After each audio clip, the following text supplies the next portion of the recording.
तैरते वक्त अगर आपने ये आवाज सुनी तो वहाँ से तुरंत भाग जाओ। सबसे पहले जब साइंटिस्ट आर्कटिक ओशन में रिसर्च कर रहे थे तो उन्हें पानी के अंदर बहुत ही अजीब आवाज सुनाई दी, जिसकी वजह से आसपास के जानवर भाग गए।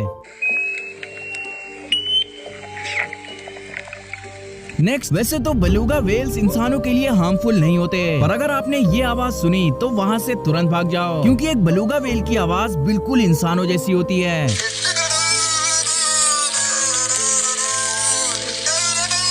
नेक्स्ट, ये तो आपको पता ही होगा कि समुद्र अभी तक सिर्फ 5% ही डिस्कवर हो पाया है, इसीलिए समुद्र में कैसे कैसे जीव होंगे ये बात कोई नहीं जानता। ऐसा ही हुआ जब मारियाना ट्रेंच के नीचे वैज्ञानिकों ने एक बहुत ही मिस्टीरियस आवाज सुनी। कहा जाता है कि ये कोई अननोन क्रिएचर की आवाज है जो कि मारियाना ट्रेंच के नीचे मौजूद है।